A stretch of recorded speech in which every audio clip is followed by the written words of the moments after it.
Welcome दोस्तों, आज हम लोग बिहार बोर्ड के 10वीं क्लास के ज्योग्राफी के इकाई 4 के पार्ट 1 पढ़ेंगे। इसके पहले जो भी चैप्टर है, 3 गो इकाई का चैप्टर है, सबका वीडियो अपलोड कर दिया गया है। इसका वीडियो अभी अपलोड कर रहे हैं।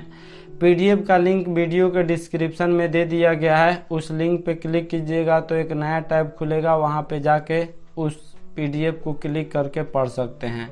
तो चलिए शुरू करते हैं पाठ को। पाठ का नाम है परिवहन, संचार एवं व्यापार।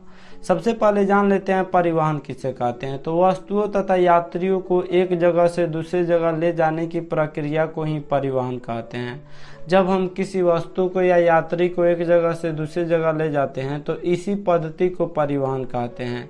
किसी भी क्षेत्र या राष्ट्र के समुचित विकास में परिवहन एवं संचार के साधन आधार का काम करते हैं। एक बेस का काम करता है परिवहन। जिस क्षेत्र या जिस राष्ट्र का परिवहन अच्छा होता है, जैसे सड़क अच्छा होगा या फिर जो है यहाँ पे जो है रेल मार्ग अच्छा होगा, जल मार्ग अच्छा होगा, उस देश का विकास काफ़ी तेजी से होता है। और जिस देश में सड़क, रेल मार्ग, वायु मार्ग अच्छा से नहीं होगा, उस देश का विकास बहुत धीमी गति से होती है। नेक्स्ट, संचार के बारे में जान लेते हैं, क्योंकि चैप्टर का नाम है परिवहन, संचार एवं व्यापार। तो संचार किसे कहते हैं? तो किसी भी सूचना को एक स्थान से दूसरे स्थान तक भेजने की प्रक्रिया को संचार कहते हैं। किसी इंफॉर्मेशन को एक जगह से दूसरी जगह भेजने की प्रक्रिया को संचार कहते हैं। जैसे मोबाइल से हम संचार भेजते हैं, या टेलीविज़न से भेजते हैं, या रेडियो से भेजते हैं, या फिर लेटर के माध्यम से भेजते हैं। तो यह सभी प्रक्रियाएं संचार कहलाती है। नेक्स्ट है व्यापार किसे कहते हैं? तो एक व्यक्ति से दूसरे व्यक्ति को सामानों का तबादला की प्रक्रिया को ही व्यापार कहा जाता है। एक वस्तु दूसरे वस्तु को कुछ सामान देता है, बदले में उससे रुपया मिलता है, तो इस तबादले की प्रक्रिया को ही क्या कहते हैं? व्यापार कहते हैं। फिर वह व्यक्ति उस रुपया से कोई दूसरा सामान खरीदता है, तो इसी प्रक्रिया को ही हम क्या कहते हैं? व्यापार कहते हैं। तो जान लेते हैं परिवहन के प्रकार। तो दो स्थानों के बीच आने जाने के लिए परिवहन साधनों की आवश्यकता पड़ती है, चाहे वह सड़क मार्ग हो, रेल मार्ग हो, जल मार्ग हो, वायु मार्ग हो या पाइपलाइन मार्ग हो। सड़क मार्ग से भी जाया जाता है, रेल मार्ग से रेलगाड़ियाँ चलती है, जल मार्ग से जल पोत चलते हैं, यानी जो पानी वाली जहाज़ें होती हैं वह चलती है, वायु मार्ग से हवाई जहाज चलते हैं, और पाइपलाइन मार्ग से पेट्रोलियम की सप्लाई होता है, जिसमें डीजल, एलपीजी, पेट्रोल, गैस, यही सब चीज़ों का सप्लाई पाइपलाइन के माध्यम से होता है। पहाड़ी क्षेत्रों में आने जाने के लिए कई जगहों पर रज्जू मार्ग का विकास किया गया है। खासकर रज्जू मार्ग का विकास पर्यटन की दृष्टि से किया जाता है। तो ऑब्जेक्टिव में कई बार यह सवाल पूछ दिया हुआ है कि बिहार के किस जगह पे रज्जू मार्ग का विकास किया गया है। तो राजगीर एक जगह है जहाँ पे पहाड़ी है, वहीं पे रज्जू मार्ग का विकास किया गया है। नेक्स्ट हम लोग सड़क मार्ग के बारे में जानेंगे। सड़क मार्ग परिवहन का सबसे सामान्य, सबसे सुलभ, सबसे आसान साधन है। सड़क मार्ग जो है जनरली हम कहीं भी जाते हैं, चौक चौराहे, बाजार, कहीं भी जाते हैं, स्कूल, कॉलेज, कोचिंग, सड़क मार्ग की जरूर ही आवश्यकता होती है। इसका उपयोग एक व्यक्ति अपने जीवन काल में अवश्य करता है। भारत में लगभग 33 लाख किलोमीटर लंबी सड़क है। तो ऑब्जेक्टिव में ये याद रखिएगा कि भारत में कुल सड़कों की लंबाई 33 लाख किलोमीटर है। यह विश्व की सर्वाधिक सड़क जाल वाले देशों में से स्थान रखता है। ग्रैंड ट्रंक रोड देश का सबसे पुरानी सड़क है। इस सड़क का निर्माण किसने करवाया था? शेरशाह सूरी ने करवाया था। शेरशाह सूरी कहाँ का शासक था? बिहार का शासक था। यह जनरली अफगान से आया था और बिहार का शासक था। शेरशाह सूरी का मकबरा कहाँ है? तो इसका मकबरा सासाराम में है। इसको भी याद करके रखिएगा। तो देश का सबसे पुरानी सड़क का नाम ग्रैंड ट्रंक रोड है। यह जो है कोलकाता से अमृतसर तक को जोड़ता है। कोलकाता पश्चिम बंगाल की राजधानी है और पंजाब का एक मुख्य शहर अमृतसर है। यह कोलकाता से अमृतसर को जोड़ता है। आजकल इसे अमृतसर से दिल्ली तक राष्ट्रीय राजमार्ग संख्या 1, जिसको NH1, तथा दिल्ली से कोलकाता तक राष्ट्रीय राजमार्ग संख्या 2 के नाम से जाना जाता है। NH1 और NH2 यह जो है ग्रैंड ट्रंक रोड का हिस्सा है, जो आज भी मौजूद है, आज भी अस्तित्व में है। अमृतसर से दिल्ली तक के राष्ट्रीय राजमार्ग को NH1 कहा जाता है और दिल्ली से कोलकाता तक को NH2 कहा जाता है। यह देश की सबसे पुरानी शहर है। यह देश की सबसे पुरानी सड़क है। इसका निर्माण शेरशाह सूरी ने करवाया था। नेक्स्ट हम लोग भारत में सड़कों के विकास को जान लेते हैं। तो भारत में सड़कों का विकास का आरंभिक प्रमाण हड़प्पा एवं मोहनजोदड़ो की सभ्यताएं मिलते हैं। स्वतंत्रता प्राप्ति के समय देश में लगभग 2.42 लाख किलोमीटर कच्ची एवं 1.46 लाख किलोमीटर लंबी पक्की सड़कें थी।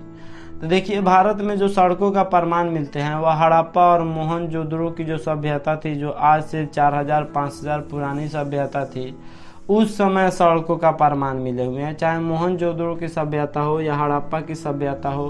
हड़प्पा की सभ्यता जो थी वह पूर्ण तरह से नगरीय सभ्यता थी और यहाँ पे सड़कें थी, यहाँ की नालियाँ ढकी हुई थी। तो इन सभी सड़कों का प्रमाण जो भारत में मिलता है वह हड़प्पा और मोहनजोदड़ो की सभ्यता से ही मिलता है। तो आज़ादी के समय सड़कों की कुल लंबाई जो थी वह 2.42 लाख किलोमीटर कच्ची सड़क थी और 1.46 लाख किलोमीटर पक्की सड़कें थी। देश में सड़कों की कुल लंबाई 1950-51 ईस्वी में 4 लाख किलोमीटर थी, जो 2006-07 में बढ़कर 33 लाख किलोमीटर हो गई। मिलाइए इतना अधिक सड़कों का विस्तार हुआ है आज़ादी के बाद। पक्की सड़कों की लंबाई की दृष्टि से देश में पहला स्थान महाराष्ट्र का है और पक्की सड़कों की कम लंबाई वाला राज्य जो है वह लक्षद्वीप है। एक्चुअल जो है लक्षद्वीप एक राज्य नहीं है बल्कि यह केंद्र शासित प्रदेश है। यह यूटी है, यूनियन टेरिटरी है, जिसको केंद्र शासित प्रदेश कहा जाता है। तो ऑब्जेक्टिव में यह सवाल पूछता है कि सबसे अधिक पक्की सड़कों की लंबाई की दृष्टि से कौन सा राज्य प्रथम स्थान पे है? तो महाराष्ट्र है। पक्की सड़कों की कम लंबाई वाला राज्य कौन है? तो कम लंबाई वाला राज्य लक्षद्वीप है।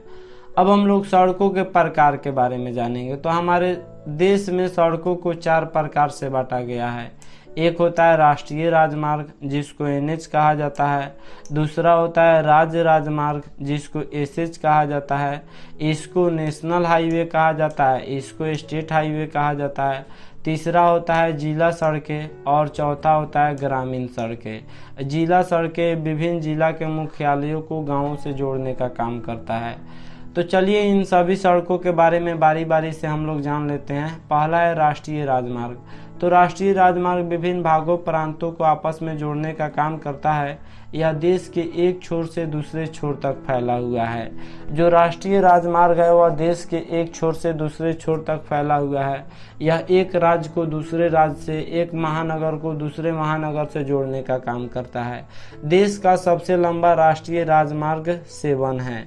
तो यह हमेशा पूछा जाता है यह सवाल कि देश का सबसे लंबा राष्ट्रीय राजमार्ग कौन है? तो NH7 है, यानी नेशनल हाईवे 7 है। इसकी कुल लंबाई 2369 किलोमीटर है।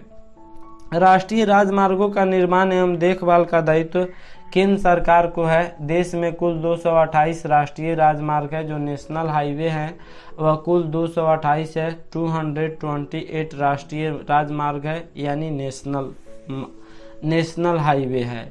तो इसकी देखभाल की जिम्मेदारी जो होती है वह केंद्र सरकार को होती है। नेक्स्ट है दूसरा राज्य राजमार्ग। तो राज्य राजमार्ग राज्यों की राजधानियों को विभिन्न जिला मुख्यालयों से जोड़ने का काम करती है। राज्य की राजधानी जैसे पटना को दूसरे जिला से जोड़ने का काम राज्य राजमार्ग करती है। जैसे पटना को हाजीपुर से जोड़ना है, पटना को बेतिया से जोड़ना है, पटना को भागलपुर से जोड़ना है, पटना को अररिया से जोड़ना है। तो इसके लिए राजमार्ग का निर्माण किया जाता है। इन सड़कों का निर्माण देख रेख की जिम्मेदारी जो होती है वह राज्य सरकारों की होती है। देश में ऐसे सड़कों की लंबाई कुल सड़कों का मात्र 4% है। राज्य राजमार्ग जो है वह स्टेट हाईवे व मात्र कुल सड़कों में 4% है। तीसरा है जिला सड़कें। तो जिला सड़कें राज्यों के विभिन्न जिला मुख्यालयों एवं शहरों को मिलाने का काम करती है। देश की कुल सड़कों का यह 14% है। तो जिला मुख्यालय जो है वह जिला को गांव से मिलाने का काम करता है। जिला मुख्यालय एवं शहरों को विभिन्न जिला से मिलाने का काम करता है जिला सड़कें। इन सड़कों का निर्माण एवं देखरेख की जिम्मेदारी जो होती है वह राज्य सरकार की होती है।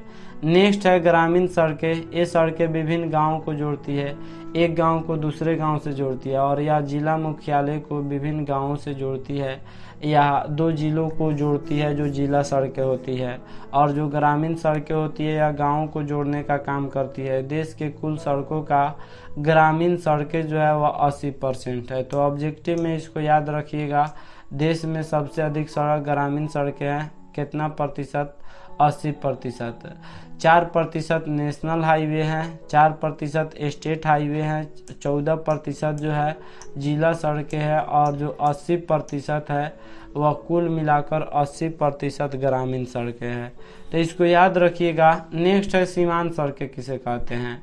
तो यह बॉर्डर एरिया में जो सड़क बनाया जाता है ना, उसी को सीमांत सड़क कहा जाता है। जैसे चाइना के बॉर्डर पर, पाकिस्तान के बॉर्डर पर, बांग्लादेश के बॉर्डर पर, म्यांमार के बॉर्डर पर जो सड़कें बनाया जाता है उसी को सीमांत सड़कें कहते हैं।